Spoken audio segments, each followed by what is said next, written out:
Chapter 13. Mysterious Powers. Marcus sat in what was normally old Pliny's office in the orphanage, tapping his chin thoughtfully as he tried to figure out the best approach for this. He had told Pliny and Titus to leave the room and call Renatus here so Marcus could have a private conversation with him, but truthfully he did not know what the proper way to handle something like this was. He had traveled the world and seen many things, but rarely did he have children under his care to worry about. A knock on the door interrupted his thoughts. Before he could tell the person to come inside, the door cracked open and a child's head peeked into the room experimentally. For a moment, Marcus considered telling Renatus off for not waiting for his response before opening the door. What was even the point of knocking if you were just going to do that? However, he just silently gestured for the boy to come inside instead. Renatus immediately slipped inside, closing the door behind him. Marcus would usually pay such minor details no heed, but knowing what he did about the boy, he noted that Renatus had managed to close the door while making only the slightest of sounds. I was told you asked to see me," Renatus said. "I did," Marcus nodded. "Please sit down, young man." It feels weird to be called that," Renatus protested. He did walk up to the chair Marcus had pointed out and sat down as instructed. "I know you're an exalted elder from the Great Sea Academy, but how about you just call me Renatus?" "Sure. Renatus it is then," Marcus agreed. He studied the boy in front of him for a second. He was short for his age, with black hair and very dark eyes. Renatus was clearly somewhat nervous, which made sense for someone invited for a private talk with an authority figure. But he didn't appear to be terribly nervous. He clearly didn't realize how much Marcus knew about him. He also seemed to have trouble sitting still. His fingers and feet were constantly twitching and shifting in place, but Marcus knew from his previous observations that this was standard for the boy. "So, what did you want to talk to me about? Did I pass?" Renatus asked, too impatient to just sit in silence like this. "You did pretty good at the tests," Marcus told him, folding his fingers into a triangle in front of him. "You've got courage, you have some brains, and you did well at the magic talent examination. You would be easily accepted into the Great Tree Academy, I think. But not good enough to be accepted by you," the boy guessed. He sounded disappointed, but also resigned, as if he already expected to fail. "I didn't say that," Marcus told him. "You could be better, but the other children aren't exactly amazing either. You are definitely one of my favorite candidates right now." "Oh," he said, perking up. "Oh, but I'm kind of—" He trailed off suddenly. Marcus raised an eyebrow at him. "Yes?" Nothing," Renatus quickly assured him. "I know old Pliny probably told you some stories about me, but it's all super exaggerated, okay? That guy is always after me for some reason." "Really? Elder Pliny actually had some uncharacteristically generous praise for you. Said you always paid attention during his lessons and even pursued academics in your own free time, without him having to hound you about it," Marcus told him. "Eh?" Renatus seemed at a loss for words. "I guess Elder Pliny. He did say you were something of a troublemaker as well," Marcus added. "However, I won't take that too much against you. We've all done some stupid things here and there." Yeah, Renatus agreed, nodding vigorously. He started gesticulating wildly with his hands. "It's like you say, Master Marcus. I will definitely turn a new leaf and not cause trouble. Ha ha ha. Why would I risk being sent away from a great teacher like you? That would be crazy."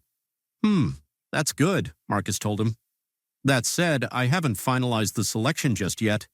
Do you perhaps have any special abilities or magical traits that you haven't told anyone about?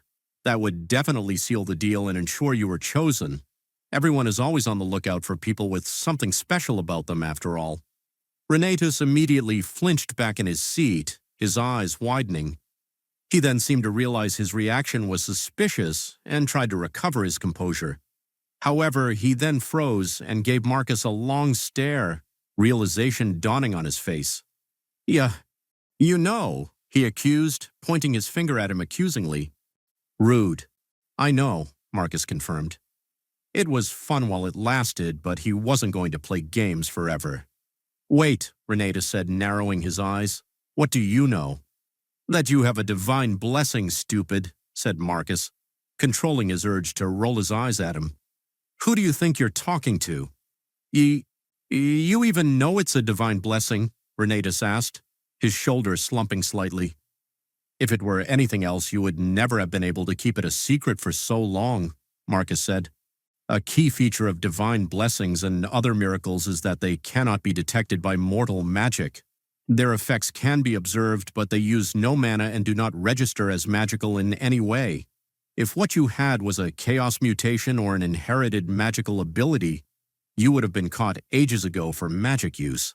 Not to mention that I would have been able to detect it when I examined you on the stage earlier. Wait, you didn't detect it when you held my hand? Renatus asked. How could a mortal mage ever detect a divine blessing? Marcus asked rhetorically. Of course I didn't detect anything unusual then. Then how? Instead of explaining with words, Marcus held out his hand in front of him and conjured an illusory screen in front of Renatus's face. A lifelike scene of the boy skulking around in the nearby Willow Hill village was projected on it. The boy on the screen expertly kept out of sight of wandering villagers and old grannies looking out of their windows to pass the time, and eventually slipped into a storage shed where he made his way towards a collection of large bags. He placed his hand on one of them, and the bag just disappeared. After that, Renatus on the screen fled the scene, at one point suddenly becoming completely invisible to avoid getting noticed by one of the villagers. Renatus watched the illusion with a look of resigned amazement on his face, clearly fascinated by the illusion magic that made this reenactment possible, but also increasingly aware that there was no way to trick Marcus about what he had been doing when he had clearly seen everything. Finally, the boy had enough of this. He waved his hand through the illusory screen a couple of times, disrupting it and causing it to fade away. He then sighed heavily. It was a loud, very dramatic sigh, very theatrical and exaggerated. Seller would like this kid, Marcus thought to himself. Undone by a single bag of walnuts, Renatus said sadly. I knew it was a bad idea to do that while there was a powerful mage visiting the orphanage. But you did it anyway, Marcus pointed out. I used my abilities when there were other mages visiting, and they never noticed something was wrong, Renatus said defensively. Not too surprising. No matter how powerful a mage was, divine magic could not be detected. Unless the mage in question had a reason to suspect Renatus was up to something and had access to sufficiently advanced spying magic that could covertly observe him, it would be hard to catch the boy in the act. Marcus was quiet for a second, tapping his fingers against each other thoughtfully while staring at Renatus. Renatus, for his part, shifted even more nervously under his gaze. You know, Marcus said, I don't actually mind that you kept your divine blessing secret. You don't? Renatus asked, surprised. I don't. Mages always have their share of secrets, even from their own teachers. It is in our nature. The main reason not to keep secrets is that it limits you in how effective you can be. If you're keeping some of your abilities a secret, you will miss some opportunities you would have gotten otherwise, and you might lose people and things you care about just because you didn't want to reveal all your cards to your opponents.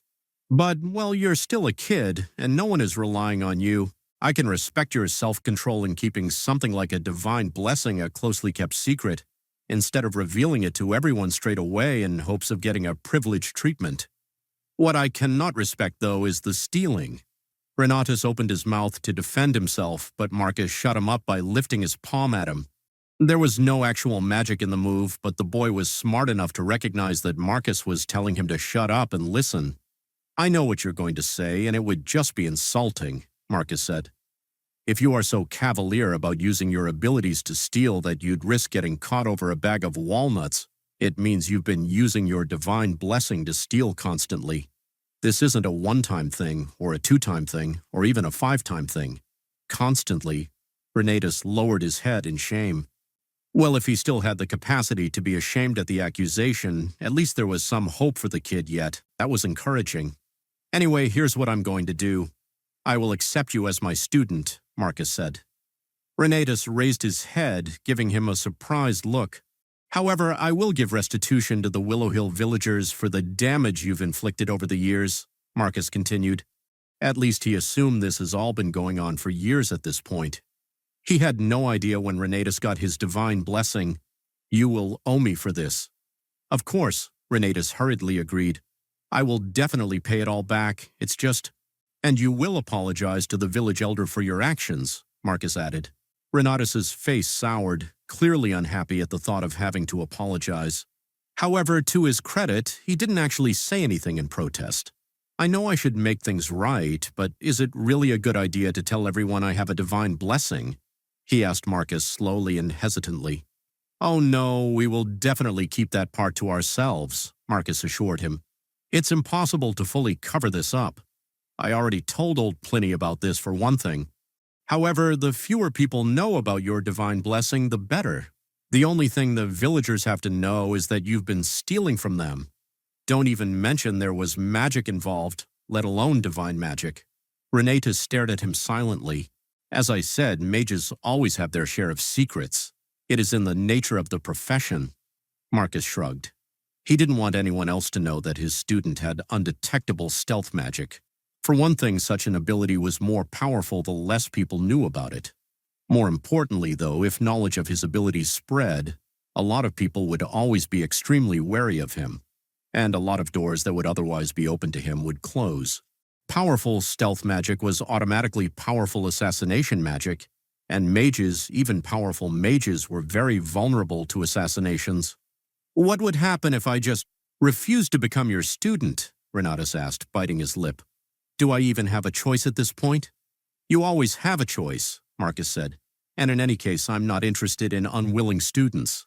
If you think dealing with me is too troublesome, you can stay here until you're ready to leave the orphanage. Keep in mind, however, that I will inform Elder Pliny of everything I know, and as your caretaker, he will surely have his own thoughts about what needs to be done in regards to your behavior. Renatus swallowed heavily. There is no need for that. I was just speaking hypothetically, Master Marcus, Renatus assured him, waving his hands in front of him. Of course I want to be your student. That's great, Marcus told him. In truth, there was no way Renatus could be allowed to run amok in the mundane world with no oversight from anyone. Do me a favor and describe how your divine blessing actually works. I am going to be your teacher, and I already know about it, so I trust you have no problem with this.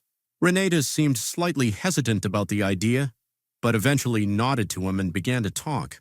It's hard to explain because sometimes even I don't get it, Renatus said. But I have the ability to generate these invisible bubbles. If I make them swallow objects, they become weightless and invisible, and the bubbles follow me around as I move, carrying things for me. Aha! So that's how you carried off that big bulky bag with seemingly no effort, Marcus mused. He had wondered about that. He had already figured that there was more to Renatus' abilities than just making things invisible, but it was interesting to hear how the blessing actually worked. Yeah, Renatus nodded. The bubbles are weird. It gets harder to create more of them than I already have, but it doesn't seem to matter if I'm carrying 5 bags of flour in them or 5 individual leaves. They both require 5 bubbles to carry. 5 bubbles is the maximum I can create at the moment. At the moment, you say? So I'm guessing the number you can create increased over time? Marcus asked. Renatus nodded affirmatively. And surely you can just lump those 5 leaves together into a single pile and put them in the same bubble? No, Renatus said, shaking his head. I tried that and the bubbles refuse to recognize the leaf pile as one object. They have a mind of their own, and they decide on their own what is and is not an object. They don't want to swallow anything living aside from myself either. Really, I can't even make them move the way I want to. They just follow after me like a bunch of ducklings. All I can do is order them to swallow and spit things out. Something clicked in Marcus's mind hearing this description. So when you turned invisible back during your walnut heist, you were putting one of these bubbles over yourself then? He asked Renatus. That's why you didn't make the whole trip while invisible. You cannot move while inside a bubble. Yes, Renatus confirmed. I also don't see very well with a bubble over me. Everything is gray and blurry and sounds are distorted. It can be hard to figure out what is happening around me. I don't like using that trick, but it can be handy sometimes. It made sense to Marcus that Renatus's divine blessing revolved completely around the weird bubbles he commanded. Marcus had only encountered a divine blessing twice in his life before meeting Renatus, but each time it had a pretty narrow theme. One of them gave a young warrior the ability to summon copies of any sword they touched, including magical ones, and the other could compel anyone in the vicinity to answer their questions truthfully. I don't suppose you know what God gave you your powers? Marcus asked. No, Renatus said, shaking his head. I just woke up one day, about a year and a half ago, and I had this. I don't know how, but I knew in my heart instantly that this was a divine blessing. Much like Marcus couldn't get the vision of the collapsing planet out of his mind, perhaps. There was a weight to the vision, and it demanded to be remembered and considered seriously in a way that couldn't possibly be natural. It was entirely possible that the blessing Renatus received came with a similar revelation of its divine nature attached to it. He nodded slightly, lost in thought for a moment. From what Marcus had read, this story was quite common among those who possessed a divine blessing.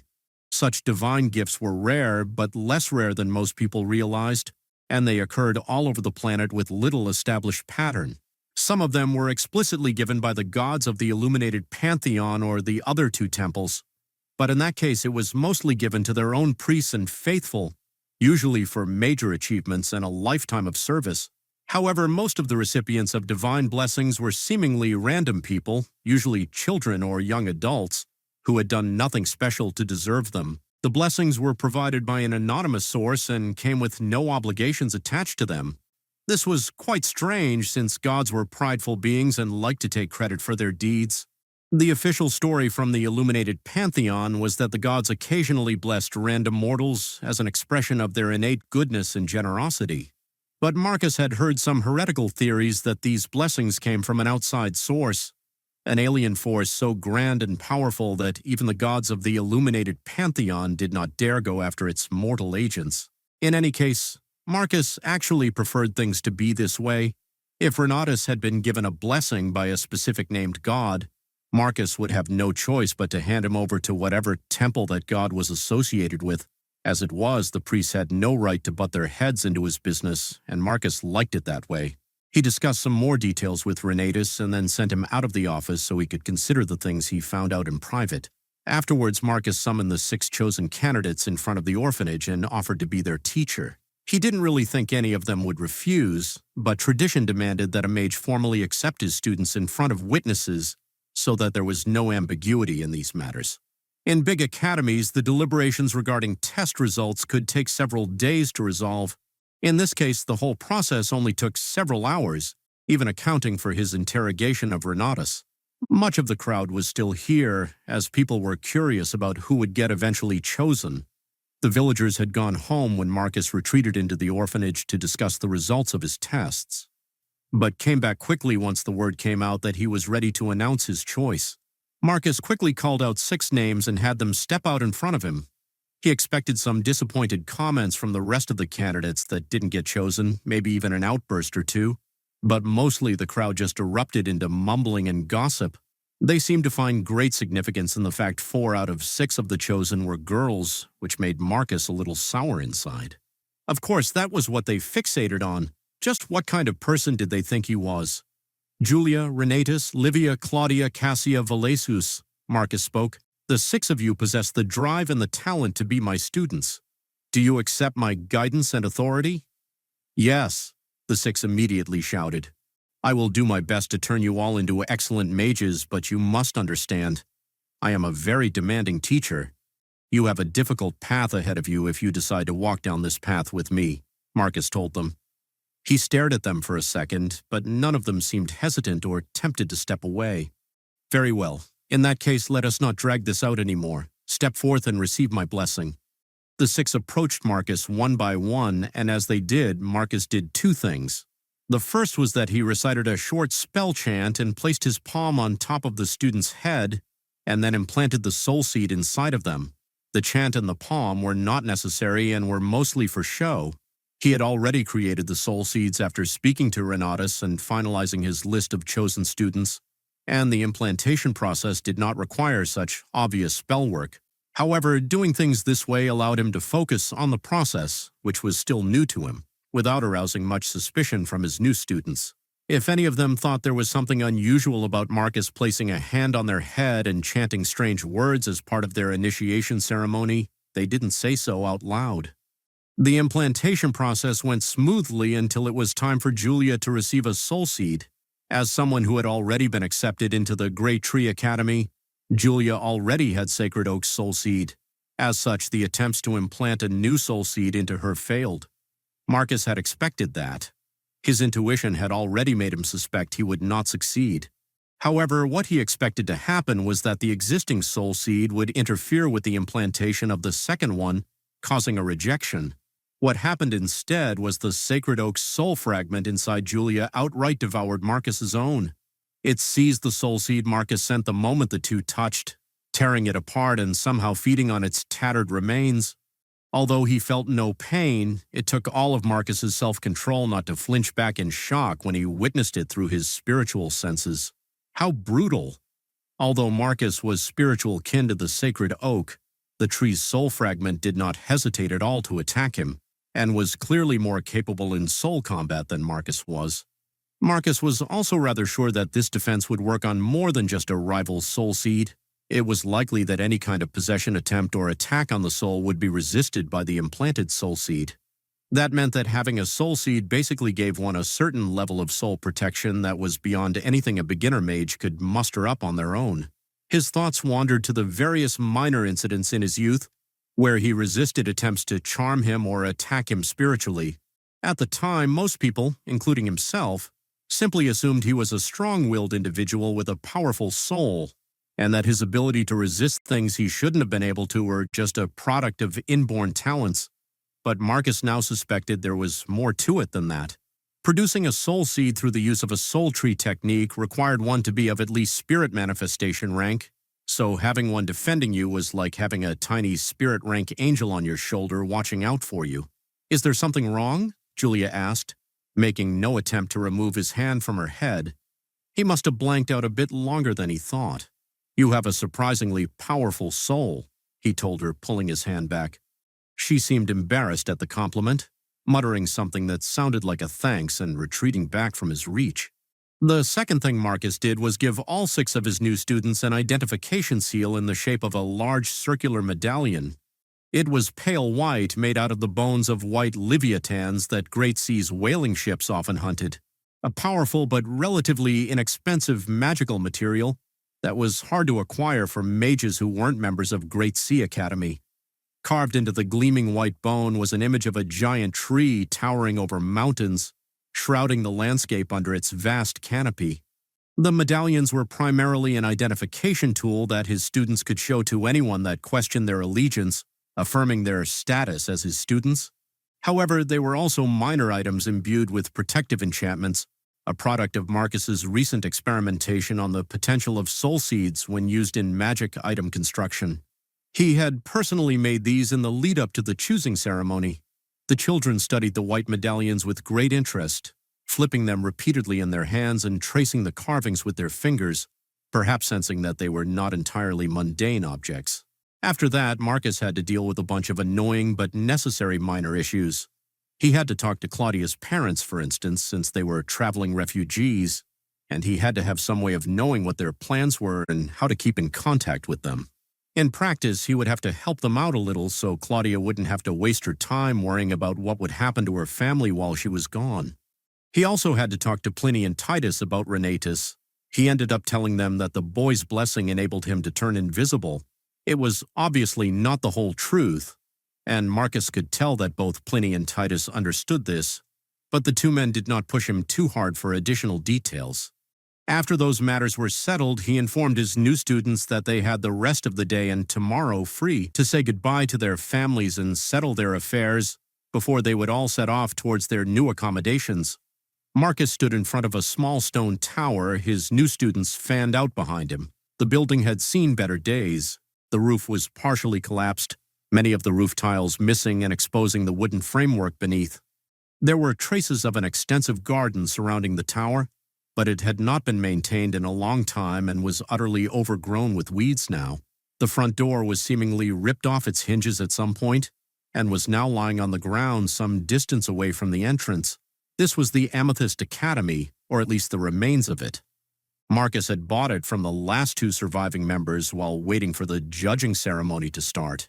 Although it looked kind of bad, the overall structure of the building was solid, and the primary defensive enchantment of the tower was still intact, so the situation wasn't as bad as it looked at first glance. "This place is a ruin," Cassia said behind him. "It's our ruin," Marcus said, turning to face his students. "As your first task, you will help me fix it up." "What?" Cricket protested. The others looked similarly shocked. "This will be our home from now on," Marcus told them. "Bringing it back to a livable state is in your best interest as much as it is in mine. I don't want to hear any complaints." But, look at the place. This could take weeks," Cricket protested. "Don't worry, I'll do the difficult tasks, like fixing up cracks in the walls, carrying heavy objects, and replacing the roof tiles.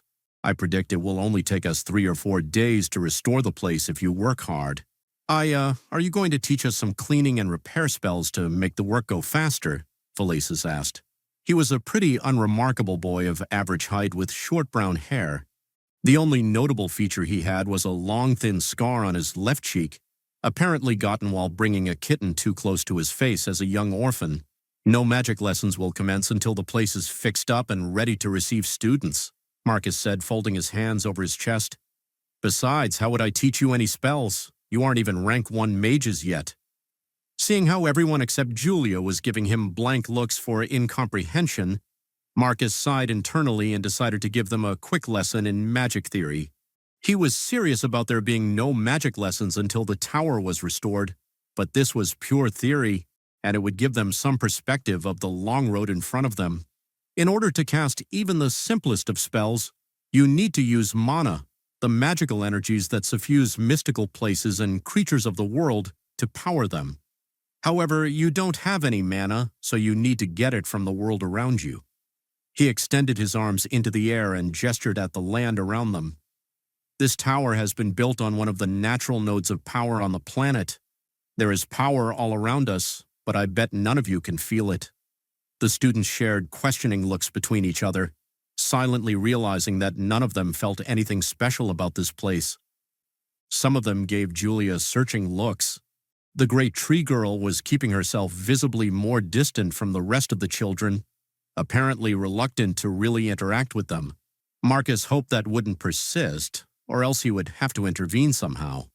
"No, not even Miss Candida can sense the ambient mana of this place. Not unless she's actively performing the soul tree technique, that is," Marcus told them. "Oh, I get it," Claudia said. "The foundation technique you made us perform lets us connect to the magic around us. But I could barely even think while I was going through the chants and motions of that technique," Renatus pointed out. "It took all my concentration just to keep myself immersed in it and do everything correctly. How can we cast anything while doing that?" "You can't," Marcus said. "You hit the nail on the head. A non-mage like you can only connect to the logos of the world around you and sense ambient mana while performing a foundational technique. But while you are doing that, you obviously cannot cast any spells, meaning you are incapable of casting anything. It was actually possible for completely normal, untrained people to use magic through elaborate rituals and magic circles made out of exotic magical components. However, these were extremely dangerous even for full-blown mages, since they often invoked the aid of spirits and various outer powers. Marcus didn't want them to know about this yet, lest they be tempted to try them on their own in secret. "So what do we need to do in order to cast spells?" asked Felicis, eyes shining. He seemed really excited by the prospect of magic. Well, they probably all were. "Be persistent mostly," Marcus told him. "Perform the soul tree technique that I showed you daily, whenever you have some free time and your soul feels fresh enough. Again, and again, until the foundational technique is so instinctive, so ingrained in your soul, that you no longer need to go through the motions and speak the chants to activate it. Then practice it some more, until resonating with it is nothing but a single act of will, and you no longer need to expend any attention at all to keep it going. At that point, you will be mystically connected to the world around you anytime you wish, and will be able to focus on performing a spell without your body and attention being taken up by the foundational technique that you practice. At that point, you will truly be a rank 1 mage, and will be able to count yourself as one of the adepts." This process that Marcus described was, as far as he knew, identical for all adepts. It didn't matter whether someone was training to become a mage, a warrior, an artificer, or an assassin.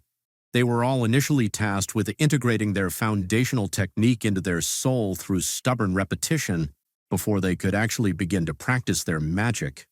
Of course, the speed at which someone went through this process differed greatly depending on how talented some person was and other details, but Marcus actually expected most of them to take that first step relatively close to each other. The only exception was Julia, whose wood affinity would cause her to internalize her foundational technique much sooner than the others. As for the others, well, their talents were all mediocre, and there was a limit as to how often one could perform a foundational technique in a day. The act of practicing a foundational technique puts considerable stress on the soul, especially if Marcus wasn't present to make things easier by manifesting his spirit like he did at the judging ceremony. Without his help, his 6 students, bursting with life and enthusiasm as they were, would not be able to keep practicing the soul tree technique for more than half an hour at a time. In any case, Marcus intended to push all of them to their very limit, so unless one of them had an uncommonly resilient soul, their work ethic shouldn't matter too much in this early state. Anyway, Marcus said, we wasted too much time lazing around already. You 6 start carrying out all the broken furniture and see if there are any items inside worth salvaging. Meanwhile, I will get rid of the nest of dire centipedes currently infesting the basement.